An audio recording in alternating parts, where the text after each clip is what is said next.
All right, let's dive into some pretty intense ideas today. Yeah, sounds like it. You wanted to explore this whole concept of spiritual warfare, right?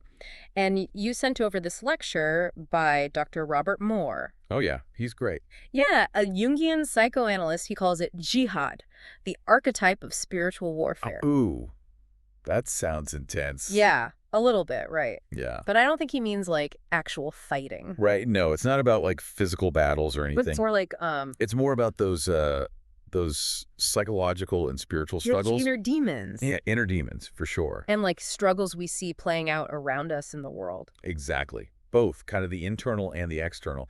And Moore uses all these examples from ancient religions to the Bible, even movies, Wow. to show how this idea of spiritual struggle is like this really deep part of what it means to be human. He starts by going way back to ancient Persia, like way back to Zoroastrianism. Zoroastrianism, I've heard of that, Yeah, it's fascinating. but don't know much about it. It had a huge impact on how we think about good and evil.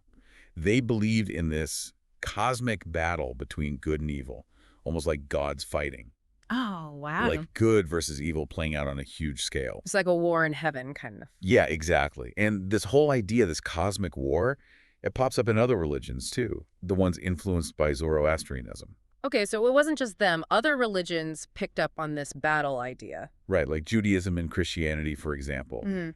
Moore says that you can't really understand the Bible without understanding this battle framework. Yeah, that makes sense. There are a lot of battles in the Bible, right? David and Goliath, the conquest of Canaan. It's all about fighting against enemies. Exactly. And it's often portrayed as God being on the side of the Israelites. Right. There's this sense of righteous struggle, Mm. like fighting for what's good and just against all these forces of evil and chaos. So good versus evil, classic battle. Totally. And then you have the Dead Sea Scrolls, which were written between the Old and New Testaments. Oh yeah, the Dead Sea Scrolls. I've heard of those, but They're really fascinating. They talk about this ultimate showdown between good and evil, like this big final battle. okay, so this ultimate good versus evil narrative that we see in Christianity, with figures like Lucifer and all that. Exactly. Lucifer, the fallen angel who rebels against God, yeah, he's a key part of that whole narrative. And this imagery of a cosmic war, it's so powerful. It shapes how people understand their own lives and struggles, and even how they view the world around them. So we have this ancient idea of spiritual warfare, this good versus evil battle happening on a huge scale. Right. But how does that apply to, like, us today? Are we all supposed to be fighting some spiritual war in our everyday lives? That's where Moore's ideas get really interesting, I think. As a Jungian psychoanalyst, he's really digging into the psychological side of this. He makes this distinction between what he calls the greater jihad and the lesser jihad. Okay, now I'm intrigued. What's the difference? So the lesser jihad is more of the external battle. Okay. It's about fighting injustice and evil in the world, in society. Right, so like actual wars and crusades and Yeah, stuff. exactly. The kind of fighting that can, obviously get out of hand. For sure, for sure. But the greater jihad, Moore says, is even more important. Okay. It's that internal struggle, the battle we have against our own shadow selves. Oh, interesting. It's about fighting those urges within us that push us toward making bad choices or that keep us from growing as people. Wait, so you're saying that, like, working on myself, facing my own weaknesses and stuff, that's a form of spiritual warfare. That's exactly what Moore's getting at. Huh. That's a powerful idea. He says this internal battle is crucial for personal growth. It's like the foundation. Okay. And to really explain it, he brings in the archetype of the warrior. The warrior. Okay, so how is that different from a hero? We hear about heroes all the time. Yeah, that's a great question. So the hero is more about outward achievements, like overcoming external obstacles, very action-oriented. But the warrior, it represents a deeper kind of maturity. It's someone who has really confronted their own inner darkness, developed discipline, and can face their fears and weaknesses head on. So it's less about these grand adventures and more about the everyday struggle of trying to be a better person. Yeah, exactly. And it really resonates with a lot of what we see in therapy, Yeah. facing your shadow self, becoming more self-aware. But here's where Moore takes it a step further, and this is where it gets really interesting. He asks, is all shadow personal, or is there a bigger universal dimension to it as well? Whoa, okay, now you've really got my attention. What does that even mean? Well, he's not saying that there's some literal evil monster out there lurking in the shadows. Okay. But when you look at myths and stories about evil across cultures, you see some consistent patterns. Evil is often depicted as this force coming from outside, infiltrating, hiding in darkness. Hmm. Like, have you ever walked into a room and just the energy felt lock off, Oh, yeah, totally. even if you couldn't explain why? Yeah, I know that feeling. Moore suggests that this feeling, this sense of something being wrong, could be hinting at this archetypal shadow, something bigger than just our own individual darkness. Okay. And you even see hints of this in the psychology. Like Freud talked about Thanatos, Yeah. this death drive. Right. That seems to go beyond personal experience. It's like a universal drive. Whoa. Okay, so this is getting deep. So it's like we have our own personal darkness, our own issues, Right. but there might also be this thing out there, some kind of force that feeds that darkness, that makes it worse. That's what Moore is suggesting, yeah. That's kind of unsettling. It is unsettling, Yeah. and it raises so many questions, Yeah. If this archetypal shadow exists, how do we even recognize it? How do we protect ourselves from it? Right. And how does this change how we understand good and evil in the world? Wow. Yeah, that's heavy stuff. So does Moore offer any hope here? Like, if we're always battling these dark forces, both internal and external, can we ever really win? He does offer hope. Yeah. Okay. Yeah. Good. And it comes from a kind of interesting angle. Remember all those biblical stories about these overwhelming battles Yeah. where it seemed like all hope was lost? Right.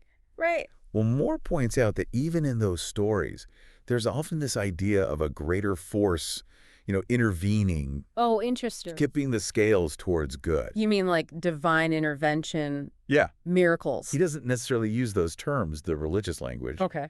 but he brings up the concept of providence in theology. Providence. And how that connects to these ideas in Jungian psychology, like synchronicity and the self. The self. It's like there's this force beyond our individual egos that can help us when we're struggling, when we're lost. So even when things seem impossible, we're not totally alone in the fight.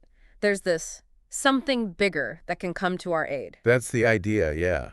And here's the really powerful part. Moore isn't saying we should just sit back and wait for a miracle. Right. He's saying we need to actively participate in our own growth, cultivate our inner warrior, actually fight for what we believe in. So we still have to put in the work. We do. But we're not alone in doing that work. Exactly, yeah. There's something bigger that can support us along the way. Okay, that is reassuring. This deep dive's bringing up so many questions about good and evil. Yeah, it's a big topic. Inside us and out in the world. For you, what stands out as the most important takeaway from all this? I think the most important thing Moore makes clear is that this whole idea of spiritual warfare, Yeah. it's not just some old myth. Right. It's a real experience, both internally and externally. We all face our own darkness. We all have to make choices about how we're going to engage with the world. Yeah, it's so true. Recognizing that and then building up the inner strength to actually face those challenges. Yeah. That's essential for personal growth and for creating a better world. That's beautifully put. What resonated with you the most? Did anything challenge your previous assumptions about this whole spiritual warfare thing? What really struck me was Moore's emphasis on discernment. Discernment. Like he argues that we need to be able to distinguish between our personal shadow, Yeah. Those parts of ourselves we need to work on, Right. and this archetypal shadow. Okay, that's a big idea. How do we even tell the difference between those two? It's not always easy, and Moore doesn't give us like a simple answer. Yeah. But he suggests that we need to become more discerning, knowing when to fight and when to accept. That makes me think about how quickly we jump into fight mode. Oh, yeah. Without really thinking things through. All the time. It's like our default is to just resist, to push back, Right. without even stopping to ask if that's really the best approach. And sometimes that resistance might be more about our own ego than about what's truly right. Moore's lecture really makes you examine your motivations. Like, why are you fighting this particular battle? And are there maybe other ways forward that you haven't considered? It's about choosing your battles, right? Exactly. Knowing when to stand strong. And when to surrender to something bigger. Exactly. And that surrender, it's not about giving up. Right. It's about recognizing our own limit and then trusting a process we may not fully understand. I love that. Even in the middle of this spiritual battle, there's this place for humility, Yeah. acceptance, and faith in something beyond our own viewpoint. Beautifully said. Okay, so we've talked about these origins of spiritual warfare, the battles that happen within us and around us, the need for discernment and surrender. Right. But I'm still curious about this whole archetypal shadow idea. You mentioned some movies earlier, like The Thing and Aliens. Oh, yeah. What makes those stories so compelling in this context, do you think? I think those films really tap into our deepest fears about evil. Yeah. They show this force that's not just outside of us, Hmm. but that can actually infiltrate and manipulate us from within. Ooh, that's scary. Right. It's like this primal fear of the unknown, Yeah. of being taken over by something we just don't understand. Like feeling invaded, having your boundaries violated, even psychologically. Exactly, yeah. And these stories also highlight the importance of community, of human connection, Oh, interesting. as a way to resist these dark forces. Mm. The characters who survive, Yeah. they're usually the ones who can trust each other, work together, Right. hold on to their humanity, even when they're surrounded by fear and darkness. So it's like those bonds of love and connection, they become a kind of light in the darkness, a weapon against the isolation and dehumanization of evil. Yes, exactly. And they also highlight the need to be able to recognize patterns, to pay attention to those little clues that something might be wrong. That connects back to discernment, right? Yes. It's about increasing our awareness, both of our inner world and the forces that are around us, Okay. so we can actually make informed choices. So it's not about just blindly charging into battle. Oh, no. It's about strategy, observation, really understanding what you're up against. Right. And that enemy might not always be what you expect. It could be your own shadow, your unconscious habits and defenses. Right. It could be these outside forces, like injustice or violence. Yeah. Or it could be something even more subtle, operating on that archetypal level, influencing your thoughts and actions without you even realizing it. This is blowing my mind. You're saying my everyday choices are somehow connected to this cosmic battle between good and evil. That's what Moore seems to be suggesting, yeah. Wow. It makes you think about how much of our experience is actually shaped by these unseen forces, these patterns that we inherit from our collective unconscious. Hmm. And it puts a lot of responsibility on us to be aware, to be awake, and to choose wisely in every moment. That's a lot of pressure, but it also makes life feel more meaningful, I guess. I think so, too. Like every decision, every action Yeah, has this ripple effect that goes beyond our own little individual lives. it really does. It adds a lot of weight to our choices, that's for sure. For sure. And I think it shows just how important it is to align ourselves with these forces of love, compassion, and wholeness. Okay, so how do we actually do that? Practically speaking, how do we cultivate that inner warrior, tell the difference between our personal shadow and the archetypal shadow, Yeah, and access those forces that can help us? Like, where do we even begin? those are the big questions, right? Yeah. And unfortunately, there's no one right answer. Okay. But Moore does give us some clues. He really stresses the importance of self-awareness, Self-awareness. like paying attention to your thoughts, your feelings, and your behaviors, and then noticing any recurring patterns that might be holding you back. So taking a good, honest look at your inner self, Yes. seeing what's there without judgment, Right. but with this desire to learn and grow. Exactly. And once you start to understand your own shadow, your own tendencies towards fear or self-sabotage, Hmm. you're better equipped to start spotting those same patterns in the world around you.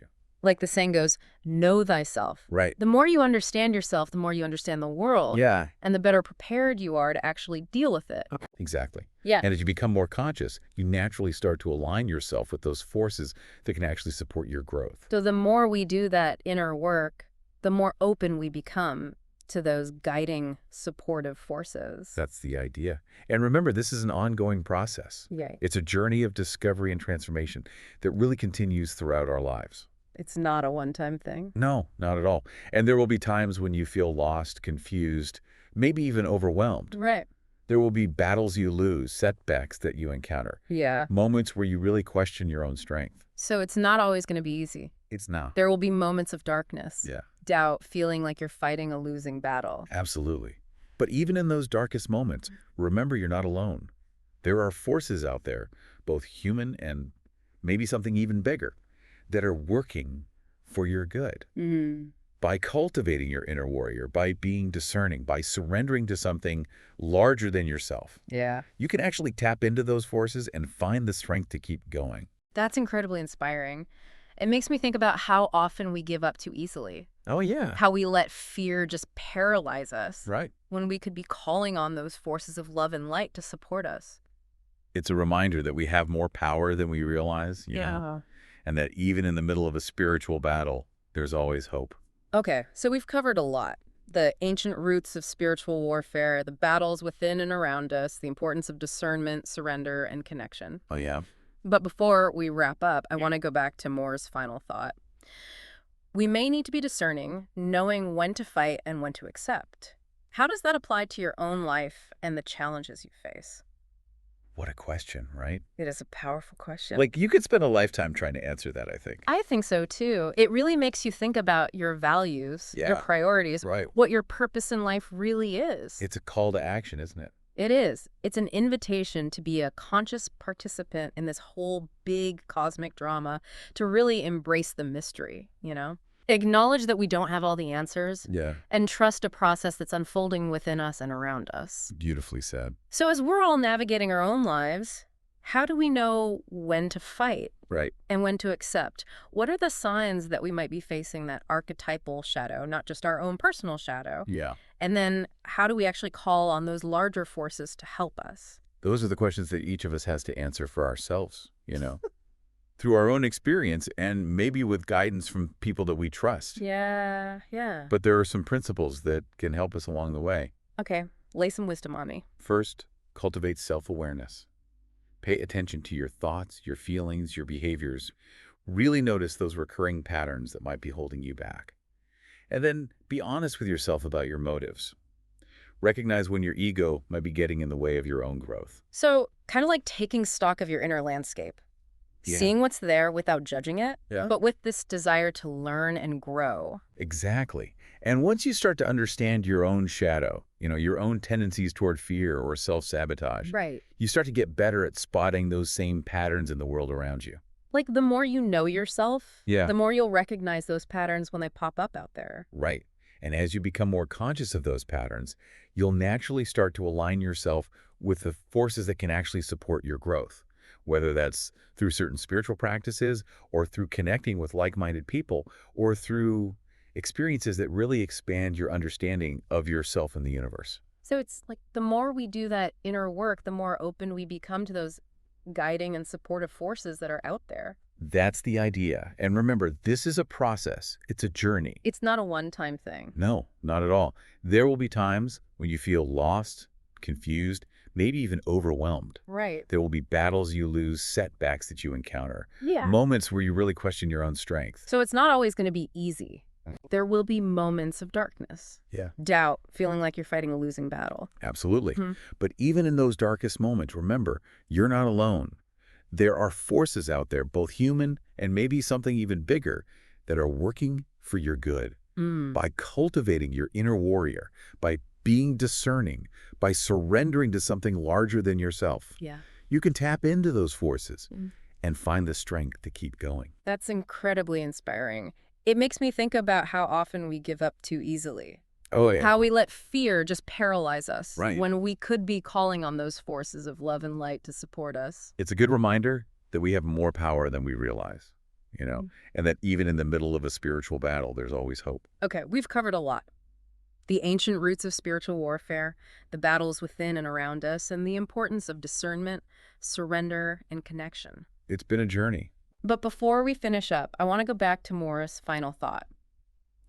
Even when the odds are stacked against you, there are resources beyond your individual capabilities that can come to your aid. The great general of the universe will not leave you without reinforcements. What an image, right? It's powerful, isn't it? Yeah. It reminds us that even when we're in the middle of a spiritual battle, we're never truly alone. There's this force for good, this greater power that's always working within us, guiding us, supporting us, Right. and helping us become the best versions of ourselves. Okay, to our listeners, what are your thoughts on all this? How do you see spiritual warfare playing out in your own life? What battles are you fighting, both internally and externally? How can you cultivate that inner strength and build those connections that will help you face those challenges with courage and grace? Those are big questions for sure, and there's no one right answer. It's a journey, not a destination, right? Exactly. It requires each of us to be fully present, paying attention, and making choices that are truly aligned with our values. So it's not about hiding away in some spiritual bubble. It's about bringing those qualities of strength and resilience and discernment into our everyday lives, into the real world. Absolutely. It's about finding that balance between inner work and outer action. between personal growth and engaging with the world around us. And recognizing that the battle is never really over. No, it's not. It's this ongoing process, a dance Ah, between light and shadow that unfolds throughout our lives. that's the beauty of it and also the challenge of it. Right. It's part of what makes us human, and we're constantly being called to step up, rise to the occasion, and choose love over fear. And in that choice, we discover our true power, our true purpose, our Yes. true connection to something much greater than ourselves. To our listeners, I want to leave you with this final thought from Dr. Moore. Even when faced with overwhelming odds, remember that there are resources beyond your individual strength that can come to your aid. The great general of the universe will not leave you without reinforcements. That is such a powerful message of hope. Until next time, keep diving deep, everybody. That's where discernment comes in, and Wow. surrender too. Okay. Discernment is about assessing the situation, right? Weighing the consequences of your actions, Right. and then choosing the path that aligns with your values and your purpose. Mm. Knowing when to fight, when to negotiate, and when to just walk away. So it's not about reacting emotionally. Right. It's about responding strategically, Yeah. thoughtfully. And surrender, in this context, it doesn't mean giving up Right. or being passive. Right. It means recognizing that you can't control everything. Yeah, for sure. It's about trusting a process that's bigger than you Okay. and letting yourself be guided by a wisdom that's, beyond your own limited perspective. That sounds like letting go of that need to be in control Yeah. and having faith that there's this bigger plan, even if you can't see it. You got it. Yeah. And that surrender, it can be so freeing because it releases you from that pressure of having to do everything yourself. Okay, so I'm starting to see how these principles all work together. Yeah. But how do we actually call on those larger forces, those transpersonal forces, to help us? Is it as simple as just asking for help? Sometimes, yeah. Okay. Sometimes it can be that simple. Okay. But it often involves a deeper shift in your mindset, Hmm. a willingness to open yourself up to something bigger than yourself. So creating space for those forces to work in our lives, Yeah. to guide us. Exactly. You can do this through different practices like prayer or meditation or even visualization. Good. It can also happen through acts of service, connecting with nature. So it's not just about our actions, it's about how we live our lives, the energy we put out into the world. Yeah, it's about all of that. And it's important to remember that these forces are always there, whether we're aware of them or not. Okay. But by consciously connecting with them, Yeah. we invite them to play a more active role in our lives. Like we're building a relationship with them. Yes. A partnership based on trust and respect. That's a beautiful way to put it. As you nurture that relationship, you start to realize you're really not alone in this fight. You've got allies, both seen and unseen, all working with you to create a more loving, compassionate, and just world.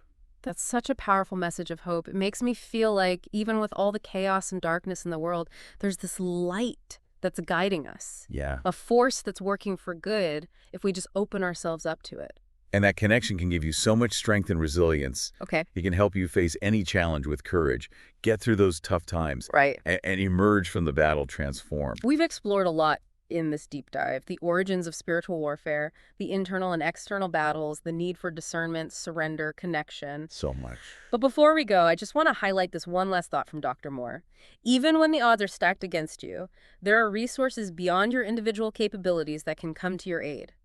The great general of the universe will not leave you without reinforcements. Such a powerful message.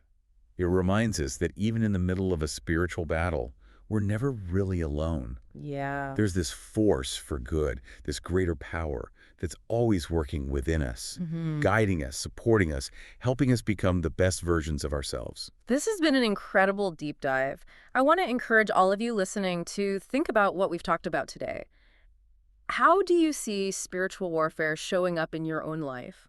What are your battles, both internal and external? And how can you develop that inner strength and build those connections that will help you face your challenges with courage and grace? What do you think? Those are the big questions we all have to grapple with. And like we talked about earlier, there's no single roadmap or one-size-fits-all solution. It's a journey, not a destination. Right. Exactly. It requires each of us to be fully present in our lives, paying attention to what's happening within us and around us, making choices that are aligned with our deepest values. It's not about checking out of the world or Yeah. hiding away in some spiritual bubble. Right. It's about bringing those qualities of strength and resilience and discernment into our everyday lives. It's about finding that balance between doing the inner work and taking action in the world around us. So, spiritual warfare isn't some abstract concept. No. It's something we're all engaged in, whether we realize it or not. Yeah, I think so. It's this ongoing process, this dance between light and shadow that unfolds throughout our lives. That's the beauty of it and also the challenge of it. But ultimately, I think is what makes us human. We're constantly being called to step up, rise to the occasion, and choose love over fear. And in that choice, I think that's where we discover our true power, our Yes. true purpose, our true connection to something much greater than ourselves. I think Dr. Moore said it best. Even when faced with overwhelming odds, remember that there are resources beyond your individual strength that can come to your aid. The great general of the universe will not leave you without reinforcements. What an inspiring message. And on that note, we're going to wrap up this deep dive. Until next time, keep exploring, keep questioning, and keep diving deep.